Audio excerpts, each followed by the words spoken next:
Hey guys, welcome to our last chapter, all right, or at least our last full chapter, section 10.3, Vocabulario Gramática. This is a really important chapter, even though we're more toward the end, right?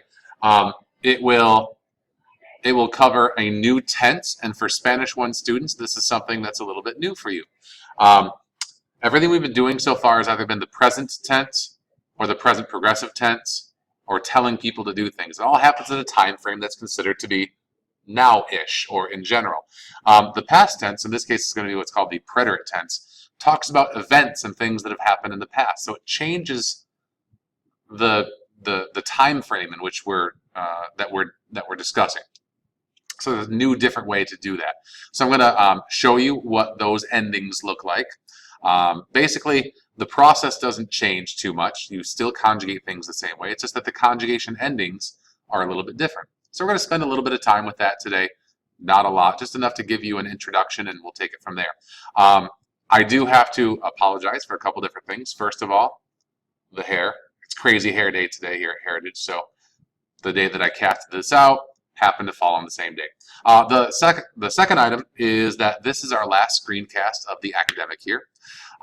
We do sometimes move on to section 11.1 and 11.2, but generally speaking, our the lion's share of our final exam is going to cover things through chapter 10. So this will be the last one that we screencast out for the year. There will be other situations where I communicate with you with a screencast or with a with some sort of an email or something like that, and you can look forward to a couple more of those later on before we finish out the rest of the year. But this is the last official screencast for new grammar, new vocabulary, and things of those along those lines. So hope this finds you and finds you well. Let's go ahead and begin. Okay, talking about past events. Anoche significa last night. Ayer is the day before yesterday. El año pasado is last year. El año pasado. Ayer is yesterday. Ayer. La and lo are both ways of saying it. One is when the it you're referring to is feminine, and one is an it that happens to be masculine. An example is if, like, you know, I see the book, you know, like yo veo el libro. If I want to say I see it, referring to the book, I'd say yo lo veo, it I see. If I were talking about the same thing with like a carpeta or a folder, like I see the folder, I could say yo veo la carpeta or la veo, it I see. And in this case, I have to make the it agree in gender and number with the thing that I'm replacing. So that's what la and lo do. Pasarlo bien, to go well. ¿Qué hiciste? What did you do? Notice this is in the past. What did you do? Not what do you do, but what did you do? ¿Qué hizo can mean either what did he do or what did she do. ¿Qué hizo? El sábado pasado, last Saturday. El sábado pasado. La semana pasada, last week. La semana pasada. El verano pasado, last summer. El verano pasado. Now in class, we're going to fill in a little bit of information about AR, ER, and IR verbs in the preterite tense, but right now, I'm going to show you our slides for this week, which are right here. Nice and fancy. There it is. Okay, so talking about past tense, preterite tense with AR verbs and direct object pronouns. We won't get too far into the ER and IR verbs today, but we will at least do the AR. So here's the first thing, the preterite tense. Use the preterite tense to talk about events completed sometime in the past. The preterite endings of AR verbs like trabajar are haste, o, amos, hastes, and aron. Please note that in the yo form and the el, ella, and usted form, there is an accent over both of those endings. Those accents are mandatory because they change the meaning of the word. And just like any other AR verb, you take off the ending and you add the new ending. So yo trabajé is I worked. Tú trabajaste is you worked. Él, ella, or usted trabajó, he or she worked. Trabajamos, we worked. Trabajasteis, you all worked. And trabajaron, they worked.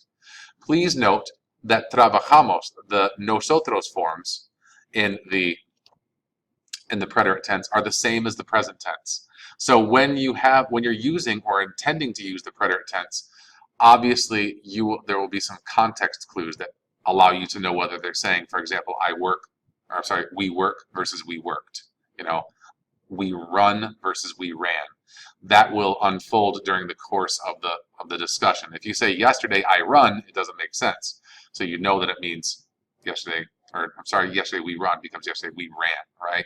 Because the word yesterday throws us back in time, and we know that it's intended to use the preterite tense. Okay, more with this in class.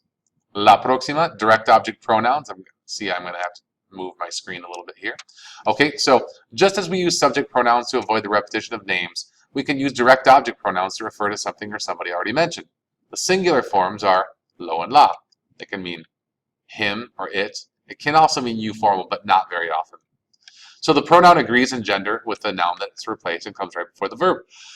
For example, if Sarita compró el regalo ayer, Sarah bought the gift yesterday. If I wanted to change it to be Sarah bought it yesterday, the word lo replaces el regalo, and it goes before the verb conjugation. Sarita lo compró ayer. So two things happen. I shorten it, I make it agree, and I change its location in the sentence. It has to come before the verb conjugation.